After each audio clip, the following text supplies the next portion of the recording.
here reflecting on the feminist movement around the world, and she has some commentary on that. So she's saying, first of all, that Muslim women are disappointed or they openly reject certain parts of the feminist movement. And she's saying, why is that? She's the reason why, she's writing kind of to the Western world, saying, you need to understand what Muslim women really think, or in her idea maybe should think, about feminism. You guys need to understand before you take your feminist movement program and try and implement it on Muslims around the world, you need to understand why there's some hesitation here. Either we don't like some of the ideas or we completely reject some of the ideas.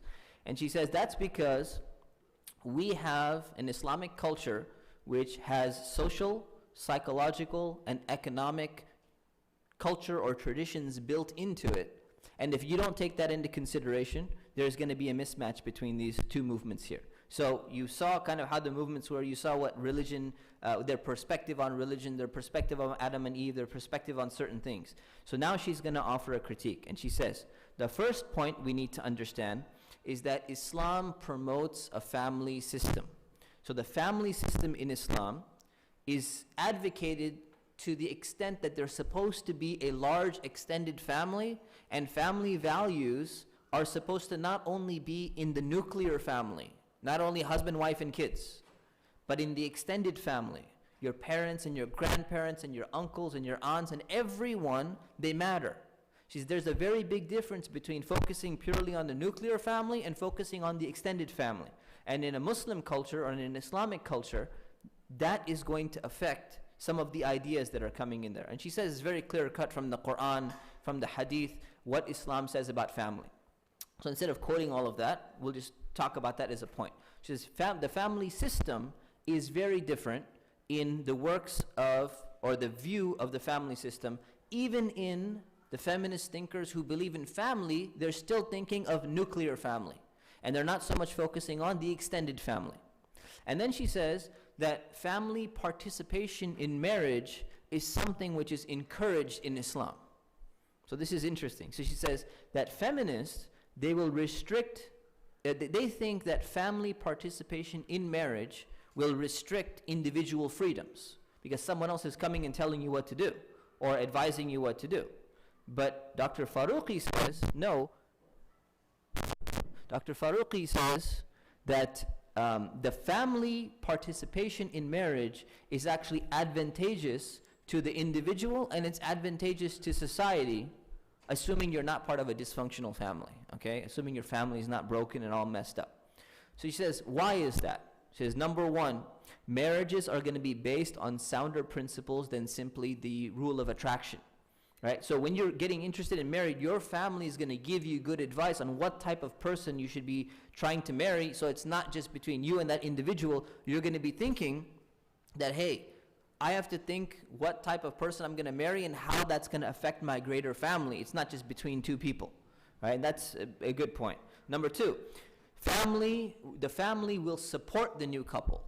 Not only financially, they'll support them, emotionally, they'll support them in so many different ways, but obviously financially would be one of the important things that we even see today. Whereas you see in the absence of family, people cannot get married because they cannot afford marriage. And the family is not willing to support for whatever reason. Number three, she's saying that you have social interaction built in so that people do not end up becoming lonely. So this happens to a lot of couples. And we do a lot of, we see a lot of couples come in and they say, as soon as they get married, the woman goes her own way, or she's sitting at home and the guy goes and he's traveling on business trips. The woman is sitting there lonely and she has no extended family to, help her out and just prevent her from being lonely, or even vice versa, and the guy starts becoming lonely and all that. So number four, spouses will actually be kept in line due to opposition from a larger group. And she's alluding to the verse of the Quran, which says that if there's a conflict between spouses, you have one person from one side of the family come, another side of the family come. She's saying that what's going to happen is there's always going to be conflict in marriage, okay? But when that conflict comes, assuming the families, again, are not dysfunctional, right, they will come because they have a vested interest of keeping this family together. So they will come in and they will put people in their place when they need to, and they'll say, you know, you need to just, you know, stop being petty or whatever it is, as long as it's not like on a serious issue. So he's saying the opposition from a larger group is going to help the spouses keep themselves in line when they're fighting. Number 5, children will be taken care of when they're working. So if a woman is even working and a man is working and they're both working and they have children, the extended family will be there to take care of them. So you got the grandparents there, you got some uncles there, you got other people who may not be out. There's always someone to go and take care of the rest of the family. And then number 6, she says the larger social unit in the case of divorce, in the case of family breakdown, the larger social unit of the family will actually absorb the effects of that divorce on the spouse as well as on the kids. So a spouse will start getting depressed, I'm divorced, this and that. The family's there, even whatever it is, the guy will go back to his family, girl will go back to their family, let's assume that's the case. They're gonna be that support system for them. And in terms of the children as well. So if a woman needs to go and let's say she has to fend for herself or work, whatever, the family's there to be there and to take care of her. And you know, help with the kids and all of that stuff. She's saying that is one very important difference between the feminist discourse on family or on individual rights or even on the nuclear family versus the extended family. And the next point she mentions is she says that the idea of individualism versus the larger organization. So she says Islam channels individual goals of people into the goals for the greater welfare of the larger group. And she says you don't see this in the ideology of feminism for the most part. So what does that mean?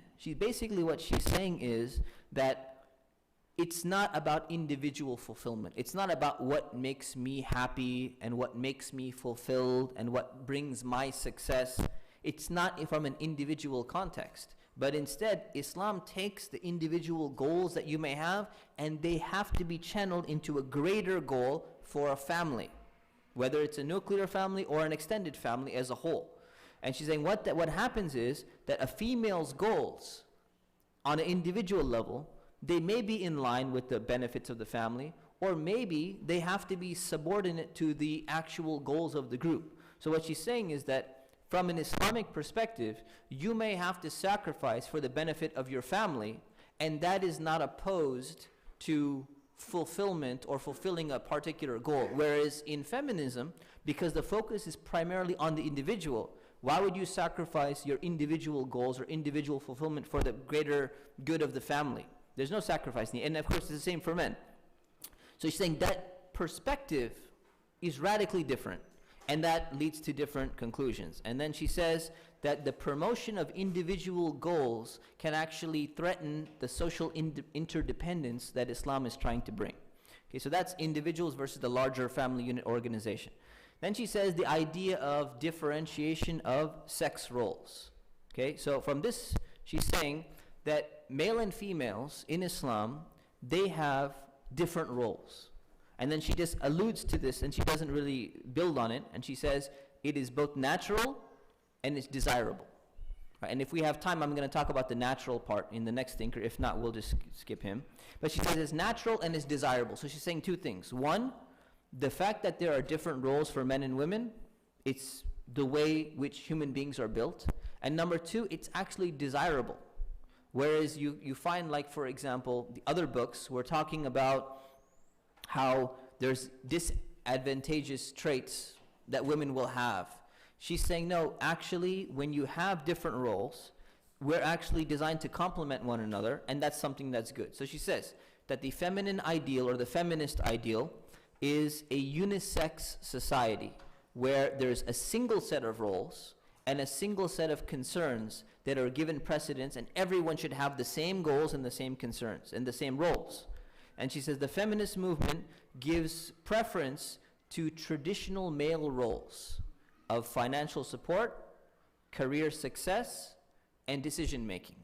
She's saying, well, what happens in Western feminism, the one that we're talking about here, she's saying if everyone is supposed to be in the same role, they're supposed to have the same goals, the same values, and going towards the same direction, she's saying in Islam, if there's different roles generally that are assigned, which traits are given precedence in Western feminism. She says these three, and these are traditionally the male roles, so they're given precedence over the other roles, which are the domestic matters, childcare, aesthetics, social relationships, etc. She says what happens is the women's traditional roles become either devalued or they become despised and they're looked down upon, and then therefore they're not an actual goal to try and strive to get to. Instead, women should try to get to the traditional male roles, and that's where their success actually lies. And then she says men and women are being forced into a single mold, whereas in Islam, both of these roles equally deserve respect. One is not seen as superior than the other. In fact, they're seen as complementary, and they're seen both as being praised, and one is not superior to the other. But from the Western feminist framework, one of them is viewed as being categorically superior to the other, whether it's power or whether it's money or whether it's, all of these things that we mentioned. Then she says that having a division of labor along sex lines is actually beneficial to the larger group. Meaning having this division of labor is beneficial to the greater group, which is the family as a whole. She says the roles of men and women are equal, but they're not identical. And she says when they become identical, there is a green light for competition rather than for complementing one another. And then intercompetition happens within the spouses. And then she says economic responsibilities differ. And the reason why they differ is because reproduction and child rearing differ. They only apply for women. So she's saying that women are not equally responsible economically because, the fact that women are not equally responsible economically is not a type of gender inequality, but instead it's a type of compensation for another duty, and that is the child rearing and the services and all of the other things that she's talking about. And then she talks about inheritance, and inheritance, one of those things that we can't even talk about this topic without usually getting into that. So she says that the inheritance rates in Islam and the inheritance rates that exist in the Quran, they're part of a comprehensive system of male financial responsibility. And you have to understand them from the whole perspective. Okay, so just to give you some insight in here, people have this perception that women always get less than a man gets in inheritance. That's not the case. We have a class on inheritance, in our school, California Islamic University. And when you study inheritance, it's not always the case. So let's give an example. A woman dies, she leaves a husband, a father, and a daughter. 2 males, 1 female. Okay? The husband will get 1/4 of her inheritance, the father will get 1/4 of her inheritance, the daughter will get half of her inheritance. So in this case, just one random example, the daughter will actually get double the inheritance of the 2 males which were surviving here. So it's not always the case, but it's the case when there's a daughter and there's a son from the same, from the same, not the same line, the same plane, okay, whatever, the same blood distance from the person who passed away, the deceased. I'm getting tired now. So the person from the deceased. So it's considered to be half. So you say, well, why is it half? Why does a son get double the share of inheritance than a woman? She says you have to understand this in the context that this son is supposed to be financially responsible. When he gets married, he's financially responsible for his household. When the woman gets married, she's not financially responsible for a household. And we can continue to, reflect upon that for a long time. But she makes that point. And she says, if you don't see it as a whole, you're not going to understand what the rules are. So then she comes to the solution. And she says, okay, what is the solution to this dilemma? She says, should we maintain the status quo that exists in Muslim societies today? And she writes a giant no way, right? Which basically means that she's saying that no, the Muslim countries or the Muslim lands, they are not representing Islamic ideals by any means at all, right? So they're not good role models or examples to look at in terms of what we're trying to actually achieve. But some of the things we need to understand, she says, first of all, that the idea of a separate legal status for women, which was part of the first wave feminist movement, which we talked about in some of the earlier writings here, She says that is something that Islam has already given to women when the Quran was first revealed.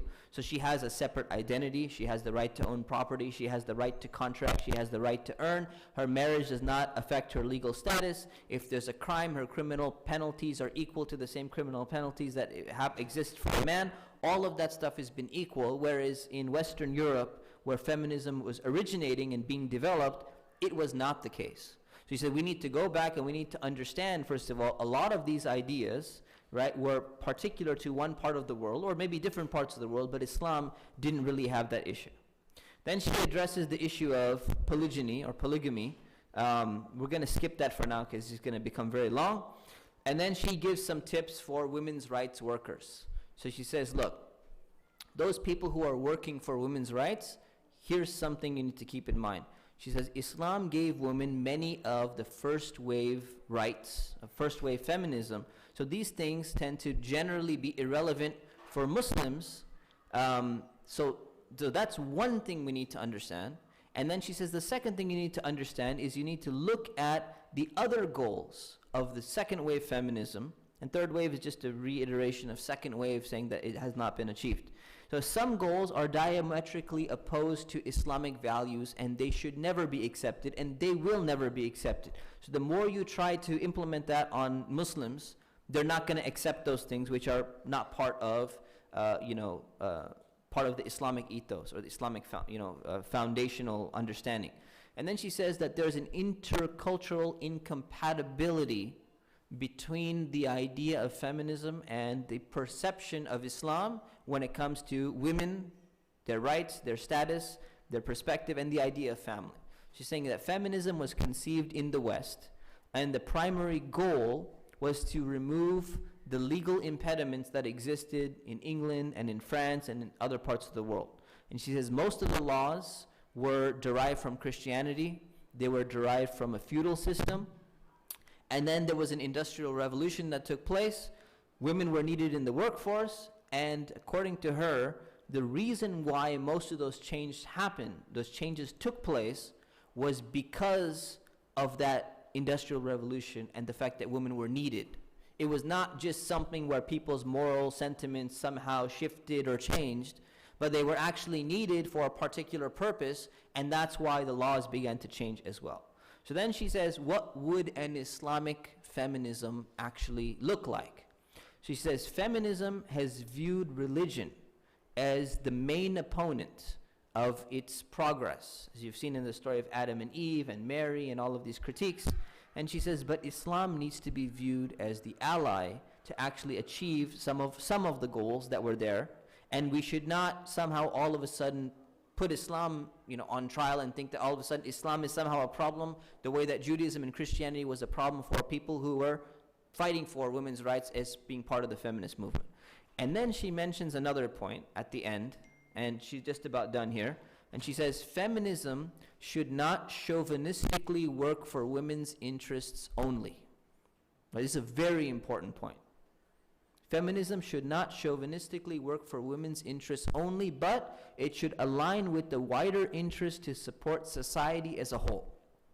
And this is very important because her dichotomy between individualism and between the greater social unit, whether it's family or something greater, it's not just what is good for you, it's what is good for a larger unit, and then we can define what those units are. And she concludes by saying that from an Islamic perspective, society is seen as an organic whole.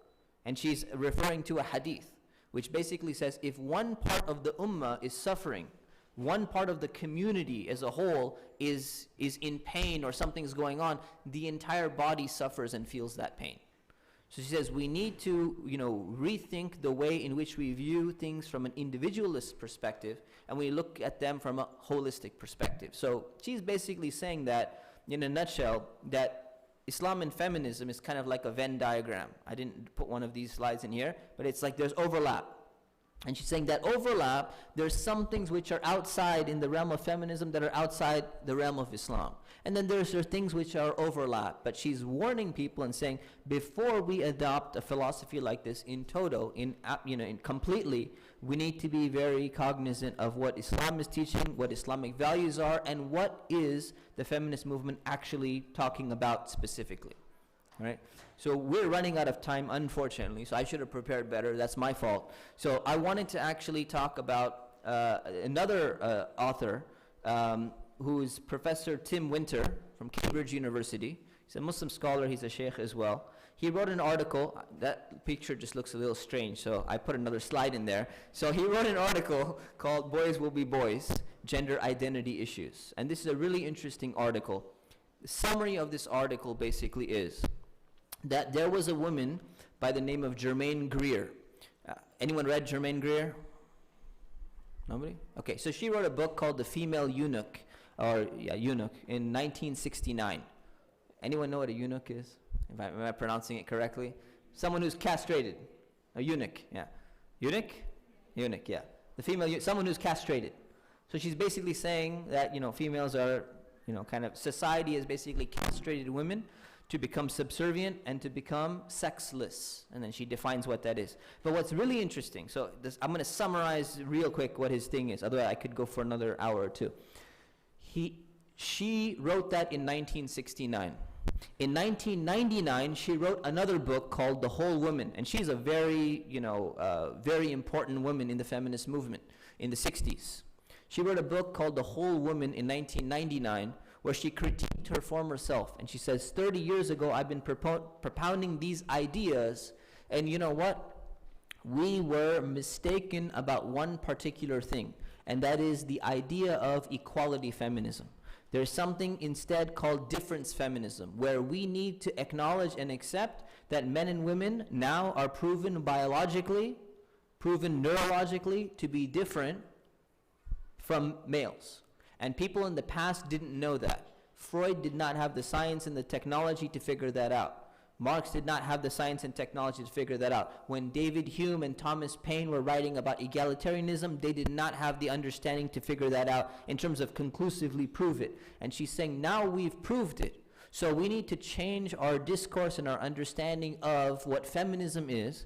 And there's this new movement that she kind of has become part of, what's called difference feminism. Some of you may have heard of it or whatever it is. So what Dr. Winter is arguing in a very long article, an essay that he writes, is that there is a congruence, or there's a compatibility between what Islam is saying about men and women and what this new age difference feminism, or the revised feminism that people are kind of starting to gravitate towards. There's a congruence between the two of these, and we should investigate that in more detail.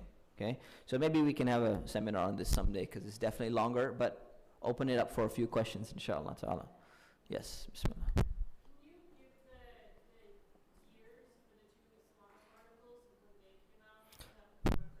Sure. Dr. Murad or Dr. Winter is probably 2001. If you just type Boys Will Be Boys, Gender Identity Issues, you'll find it. If you type the title of Dr. Lamia, Islamic Traditions and the Feminist Movement, you'll find it as well. So if you want to find it, you can find it on Google. You couldn't find it? Email me. Oh, okay. I can look it up for you. I don't know the year of this one, but I can look it up for you. I think she was assassinated in the 90s, late 90s, I believe. So it's probably somewhere before that, but I can look it up for you, inshallah. Any other questions? Huh? Before the 90s? In the 80s? Subhanallah. Early 80s. Subhanallah. Yeah. They were really amazing couple. But, they've produced a lot. Any other questions? I've never had a talk with so few questions at the end. Either you're being courteous and nice to me, or okay. Khair. Okay, if anyone does want to discuss it, if anyone does, again, I mentioned, if anyone disagrees, if anyone is going to be like, you know what, we're never going to attend a talk by this sheikh ever again in our life, I'm open to critique, I'm open to meeting with you. 1986, she died in 1986, okay, Jazakumullah khairan. So I'm open to that. We can make an appointment, we can talk about it, inshallah. Otherwise, would anybody be interested in attending like a full seminar on feminism? Yes, just raise your hand. Would any men be interested in that? Okay. Okay, so maybe we can organize it. What would 3 hours, 6 hours, 9 hours? What works for you? Huh? I mean, I could go for, I've read a lot on this subject, and this is a very important subject for me. I've been reading for 20 years on this. So, 2-day seminar or 1-day seminar? I'm getting no's, I'm getting a two. All right.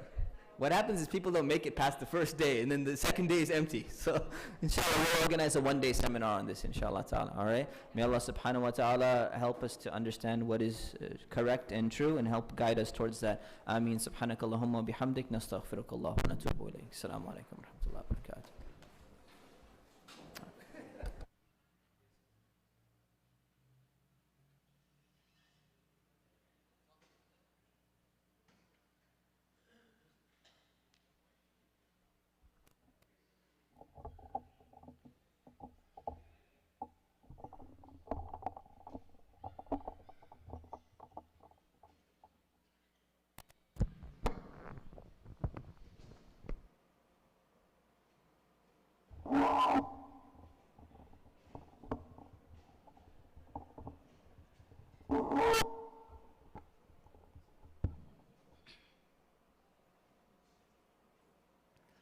أعوذ بالله